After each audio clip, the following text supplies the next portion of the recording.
जिला कलेक्टर शिव प्रसाद एम नकाते इन दिनों जन समस्याओं से जिस शैली से रूबरू हो रहे हैं वो आम जन में चर्चा का विषय बना हुआ है।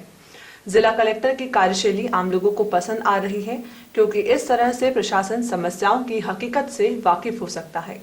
जिला कलेक्टर की इस शैली एवं जन समस्याओं को लेकर लोकवाणी ने जिला कलेक्टर से विस्तृत वार्ता की। आइए देखते हैं लोकवाणी एवं जिला कलेक्टर शिव प्रसाद एम नकाते की यह विशेष बातचीत। नमस्कार, मैं हूं दिव्या सिंह।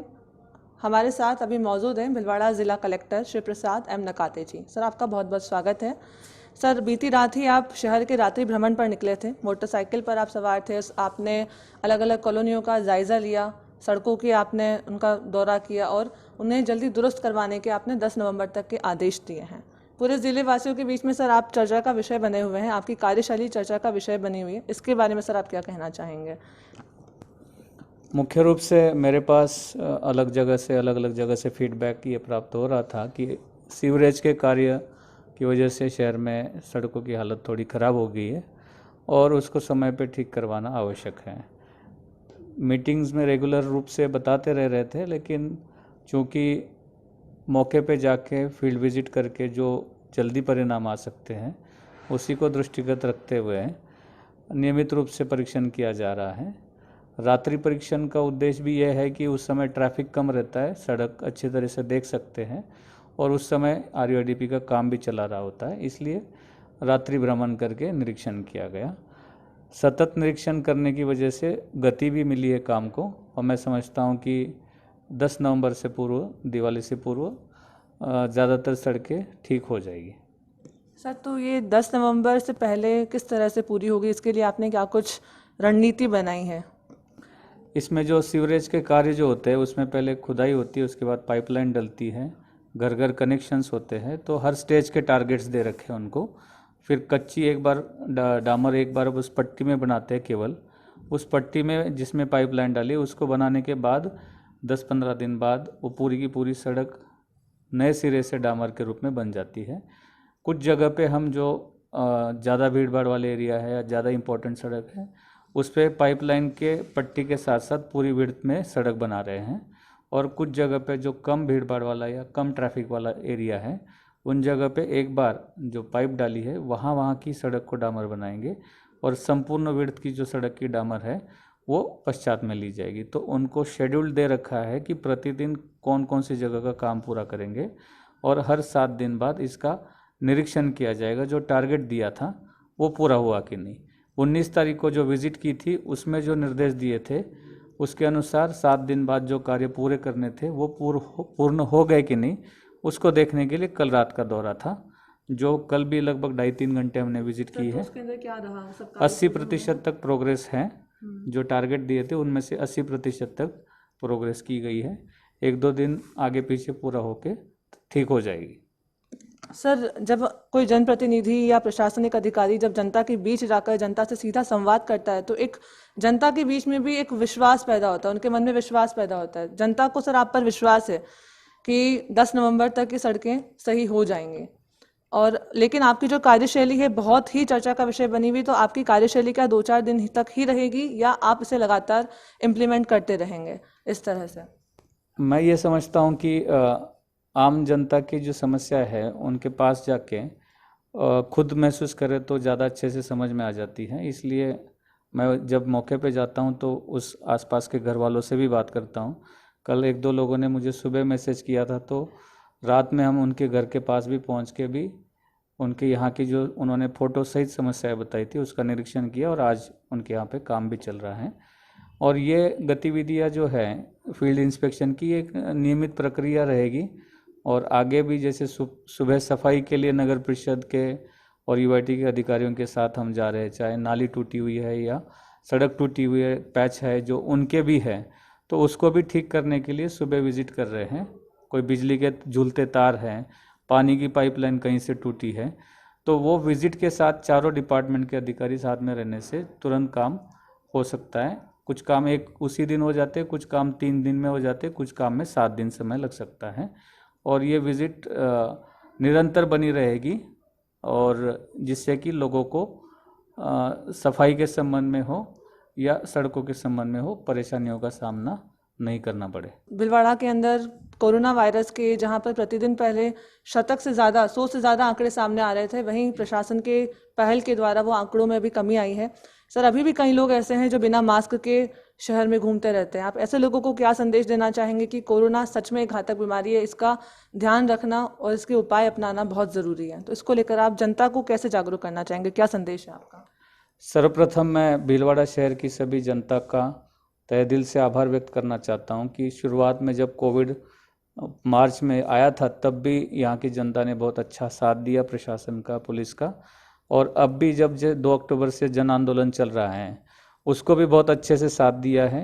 हमने वार्ड लेवल पे कोरोना फाइटर कमेटीज़ बनाई है जिसमें जीते हुए पार्षद, हारे हुए पार्षद, उम्मीदवार या कोई अन्य आना चाहता है वो, वहाँ के रेसिडेंट वेलफेयर सोसाइटी की कोई सदस्य हो, BLO, आशा, इन सब को डाला हुआ है जिससे कि, और उनको हमने मास्क भी दिए हैं, सैनिटाइज़र भी दिए हैं, साथ में पल्स ऑक्सीमीटर भी दिए हैं। और मैं स्वयं लगभग उनके वार्ड में जाके अब तक 65 में से 5 वार्ड में मैंने खुद विजिट किया है। तो जनता को क्या संदेश? जनता को ये संदेश है कि अभी मास्क ही वैक्सीन है। और अभी आपके इस जन आंदोलन में आप लोगों ने साथ दिया, NGOs ने बहुत अच्छा साथ दिया, सफाई कर्मचारियों ने, शिक्षकों ने, टीचर्स ने बहुत अच्छा काम अभी इस आंदोलन में किया है, उनको भी मैं धन्यवाद देता हूँ।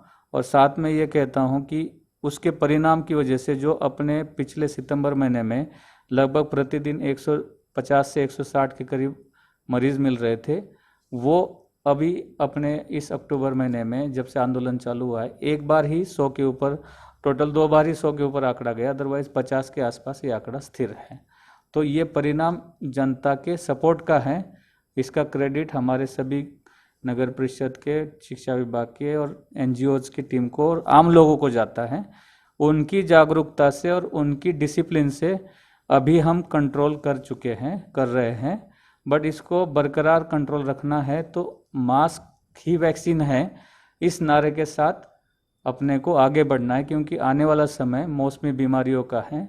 सर्दी का सीज़न इस तरह की बीमारियों को और फैलाव करता है, तो हमें इसी तरह से डिसिप्लिन बनाए रखना है और ज़्यादा इम्प्रूव करना है। रोको और टोको ये अभियान अपन ने चालू किया था, तो विनम्रता के साथ हर आदमी दूसरे आदमी को जिसने मास्क नहीं पहना है उसको रोके और टोके। और घर के बच्चे या जो महिलाएं हैं वो अपने घर के जो पति या पुरुष जो बाहर जा रहे हैं उनको बाहर जाते समय बिना मास्क के नहीं जाने दे, इसके लिए नियमित रूप से रोके और टोके। तो मैं समझता हूँ कि अंडरलाइनिंग मैसेज ये है कि अभी मास्क ही वैक्सीन है, इसको आप बरकरार रखें और भीड़ भाड़ वाले और जब भी बाहर जाएंगे तो मास्क का इस्तेमाल ज़रूर करें, उससे ये कुछ हद तक नियंत्रित रहता है। राज्य सरकार के निर्देश पर आप जो सर शुद्ध के लिए युद्ध अभियान चला रहे हैं, तो ये क्या सब सिर्फ त्योहारों पर ही चालू रहेगा? और अभी जो कार्रवाई की जा रही है इसमें जो लोग जिनके यहाँ पर घोटाले होना सामने आ रहा है, जहाँ पर मिलावट पाई जा रही है खाद्य पदार्थों में, उसके ऊपर सर क्या कार्रवाई की जाएगी? क्योंकि सर ये तो बहुत बड़ा एक खिलवाड़ है एक तरह से जनता की सेहत से जुड़ा हुआ। ये बहुत महत्वपूर्ण उद्देश्य है और ये नियमित अभियान तो अभी चल रहा है, लेकिन नियमित रूप से इसके सैंपल लिए जाते हैं। अभी जो सैंपल्स में कुछ कमियां पाई गई है उनके खिलाफ FIR दर्ज की गई है। पुलिस कार्रवाई के साथ साथ चिकित्सा विभाग की भी कार्रवाई उनके खिलाफ चल रही है। और जब भी कोई त्यौहार, बड़ा त्यौहार आता है तो मिठाइयाँ, मावा ये ज़्यादा संख्या में बनता है और उस समय मांग ज़्यादा रहती है मार्केट में, तो ये संभावनाएं ज़्यादा रहती है उस समय इस तरह की मिलावटी पदार्थ आने की। तो उस समय थोड़ा सघन अभियान चलता है, लेकिन मैं ये भी कहना चाहूँगा कि यह नियमित अभियान चले, नियमित सैंपल लिए जाए और नियमित तरह से इसकी समीक्षा हो, ये भी ध्यान रखेंगे। बट मैं आपके माध्यम से सभी जनता को भी ये कहना चाहूँगा कि एज ए उपभोक्ता आपको ये पूरा अधिकार है इन चीज़ों को जांचने परखने का। तो आपको अगर कहीं पे भी डाउट है, आपको गुणवत्ता में कोई भी समस्या लग रही है, कोई आपको डाउट है, तो ऐसी जगह का आप शिकायत चिकित्सा एवं स्वास्थ्य विभाग में CMHO के यहाँ पे या हमारे यहाँ पे कर सकते हैं। तो उसका अभियान के बाद भी निरीक्षण करके सैंपल लिए के कार्रवाई की जाएगी। आपके द्वारा अभी शहर की सड़कों को दुरुस्त करने के लिए काफ़ी जो है चलाया जा रहा है, अभियान चलाया जा रहा है। आपने अभी सफाई व्यवस्था के ऊपर भी अभियान चला रखा है। रोडवेज बस स्टैंड की बात करूँ तो सर आपने अभी कुछ समय पहले ही वहाँ का जायज़ा लिया था, और वहाँ पर सर अभी भी गंदगी वहाँ पर मौजूद है, इसको लेकर के सर आप क्या कहेंगे? जहाँ पे भी है नगर परिषद के कर्मचारी और सफाई कर्मचारी नियमित रूप से काम करते हैं, किंतु कचरा डालने का समय एक सुनियोजित होता है। अगर वो बार बार डलता है तो उसकी बार बार सफाई करना आवश्यक है और एक नित्य क्रम है, तो उसको भी सुधार ले आएंगे और वहाँ की भी सफाई करवा देंगे। सर अभी भी भीलवाड़ा शहर में ऐसे प्रताप टाकीज हो गई, वहाँ पर बस स्टैंड हो गया और काफ़ी सारा एरिया है जहाँ पर अभी बहुत ज़्यादा गंदगी है, बहुत ज़्यादा। तो आप इसमें अधिकारियों को क्या निर्देश देंगे त्वरित कार्रवाई? एक विजिट अभी नगर परिषद की हुई है और ये मैंने आपको पहले भी बताया कि ये पहली विजिट और आखिरी विजिट नहीं है, इसके बाद भी विजिट्स रहेगी और नियमित रूप से हम नगर परिषद और अन्य अधिकारियों के साथ जायज़ा लेंगे। और उनकी टीम कोरोना में भी काम कर रही थी, अब इसमें भी काम करेगी और सघनता के साथ करके जितना ज़्यादा बेहतर सफाई व्यवस्था दे सकते हैं उतना कोशिश करेंगे। ये थे हमारे साथ भीलवाड़ा जिला कलेक्टर श्री प्रसाद एम नकाते जी, जिन्होंने शहरवासियों से लगातार मास्क लगाने की अपील की है। साथ ही आदेश दिया है अधिकारियों को कि वो 10 नवंबर तक शहर की सड़कों को एकदम दुरुस्त करवा दें, जिससे कि आने वाले त्योहार के सीजन में जनता को परेशानियों का सामना ना करना पड़े। वीडियो जर्नलिस्ट मुरली मनोहर सेन के साथ दिव्या सिंह, लोकवाणी, भीलवाड़ा।